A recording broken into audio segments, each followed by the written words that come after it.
selanjutnya kita masuk ke sesi berikutnya. Tampaknya harus ada video terlebih dahulu yang ditayangkan sebelum kita masuk ke sesi berikutnya di acara ini. Berikut ini.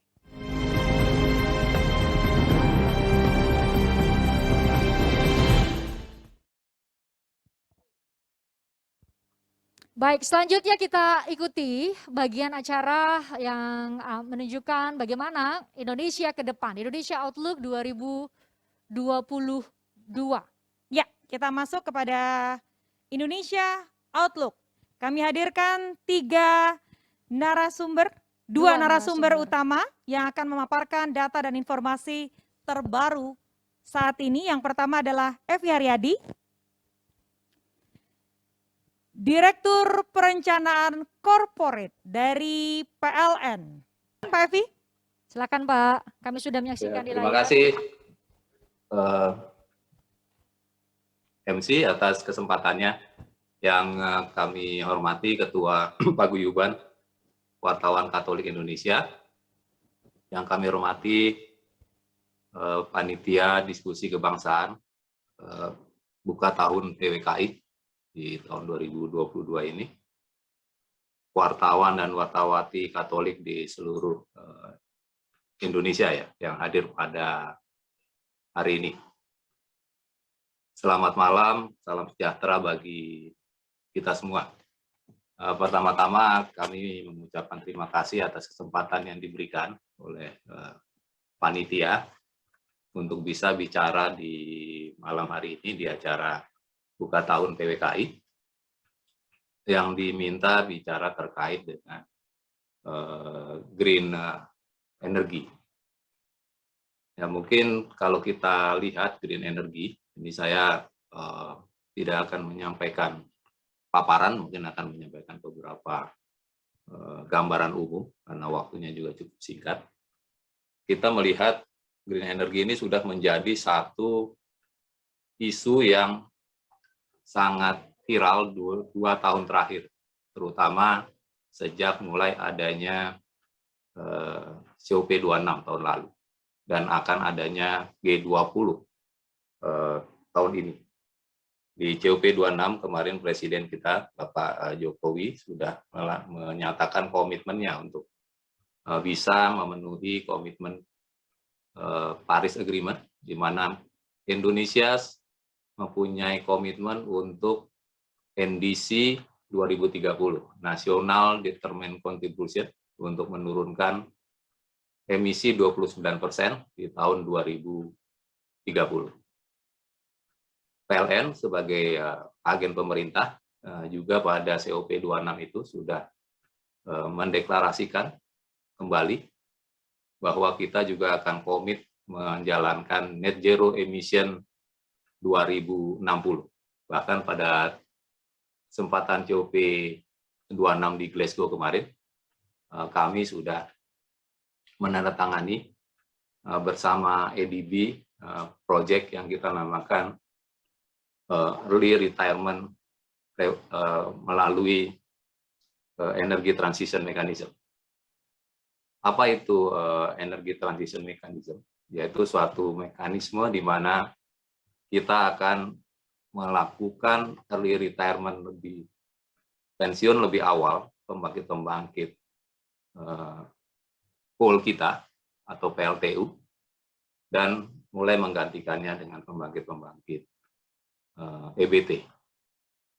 Nah, itu adalah komitmen green energy dari Presiden kita dan juga dari PLN sebagai salah satu agen pemerintah yang juga mensupport pemerintah. PLN juga tidak lepas dari disrupsi di sektor ketenaga listrikan. Kalau kita di sisi non kelistrikan mungkin sudah mengenal adanya disrupsi seperti Gojek dan sebagainya secara ekonomi. Di sektor tenaga listrikan ada 3 disrupsi.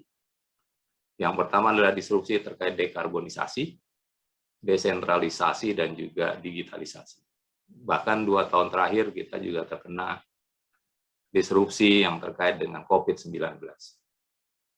kita mengalami kondisi penurunan beban yang cukup besar. Dan itu sudah terjadi, dan alhamdulillah di tahun 2001, di akhir 2001, dan mulai tahun ini kita sudah mulai pulih.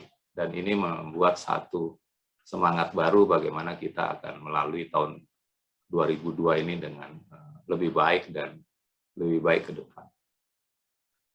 Target dari emisi, kalau kita lihat, bagaimana sektor yang sangat cukup banyak pengaruh adalah sektor energi, dan di dalam sektor energi ini ada sektor kelistrikan dan juga ada sektor transportasi. Di sektor tenaga listrikan, di 2020 paling tidak sudah ada emisi sebesar 240 juta ton CO2 ekuivalen, yang diperkirakan jika tanpa mitigasi akan mencapai 920 juta ton CO2 ekuivalen. Di sisi transportasi kurang lebih hampir sama, jadi ada sekitar 280 juta ton di tahun 2020 dan akan mencapai 860 juta ton di tahun 2060. Kita sudah berkomitmen, selain tadi, untuk bisa menekan net zero emission menjadi zero di tahun 2060, yang tadinya 960 juta metrik ton, itu akan menjadi zero. Dan ini membutuhkan satu semangat dan juga resources yang cukup besar. Kita sudah membuat rencana umum ketenaga listrikan yang akan berusaha memenuhi bauran energi 23% di tahun 2025, memenuhi NDC target nasional 29% di tahun 2030, dan net zero emission di 2060. Namun memang pembangunan EBT ini mengalami apa yang kita namakan trilema. Apa itu trilema? Trilema adalah kondisi di mana ada yang harus di trade off. Ada 3 hal yang harus di trade off. Yang pertama adalah terkait dengan environment sustainability. Yang kedua adalah yang terkait dengan energy security, dan yang ketiga adalah affordability. Environment sustainability sangat erat kaitannya dengan green dan sangat erat kaitannya dengan dekarbonisasi. Namun ini membawa biaya yang cukup besar karena sampai saat ini pengganti konvensional pembangkit kita seperti batu bara ini masih cukup mahal. Sehingga ini akan mengenai juga sisi affordability. Apakah pemerintah mampu membiayainya? Apakah masyarakat juga bisa turut serta membiayai ini lewat satu kenaikan tarif yang wajar? Dan di sisi lain juga teknologi yang ada itu masih belum benar-benar bisa digantikan yang cukup murah. Misalkan VRE, PLTS, dan PLT Bayu masih ada intermitensi di sana, sehingga energi security juga menjadi satu tantangan. Ini tantangan yang kita hadapi. Tantangan inilah yang perlu kita pecahkan. Tetapi apakah tantangan ini hanya tantangan? Apakah ada opportunity di dalamnya? Opportunity tetap ada. Kita melihat tadi bagaimana sektor transportasi harus diturunkan dari 280 juta yang tumbuh menjadi 860 juta di tahun 2060 ini bisa diturunkan. Ini memang tantangan untuk menurunkan. Tetapi jika ini bisa diturunkan, maka kita bisa mengubah dari electric vehicle, misalkan sebagai contoh, itu menurunkan impor migas kita. impor migas kita semakin besar dari tahun ke tahun, dan itu juga membawa defisit neraca berjalan.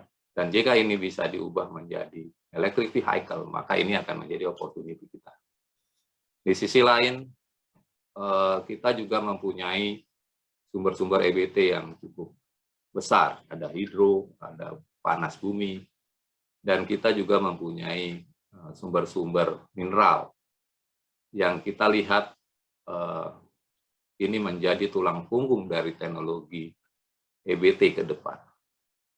Di sana ada timah, di sana ada nikel, di sana ada litium, dan ini adalah sumber-sumber yang bisa menjadi bahan dasar untuk PLTS, PLTB, dan lain-lain. Ini adalah opportunity yang bisa kita ambil. Saat ini Bapak Presiden sudah melarang kita melakukan impor bahan mentah, dan ini sudah membuat beberapa kemajuan di sisi industri hulu. Sudah mulai datang beberapa industri yang terkait dengan smelter. Namun ini belum cukup. Ini perlu juga nanti akan masuk sampai ke sektor hilir. Kita bisa menghasilkan baterai, kita bisa menghasilkan solar panel, yang tentunya ini akan membuat tumbuhnya industri kita, membuat tumbuhnya juga kebutuhan listrik yang kebetulan juga saat ini kami mengalami kondisi oversupply, dan opportunity ini harus kita capai, harus kita ambil dan kita manfaatkan. Itu kurang lebih yang kita akan hadapi di Green, dan kita melihat adanya tantangan, kita juga melihat adanya opportunity. Marilah kita pecahkan tantangan itu dan kita ambil opportunity sehingga Indonesia tetap terus tersenyum.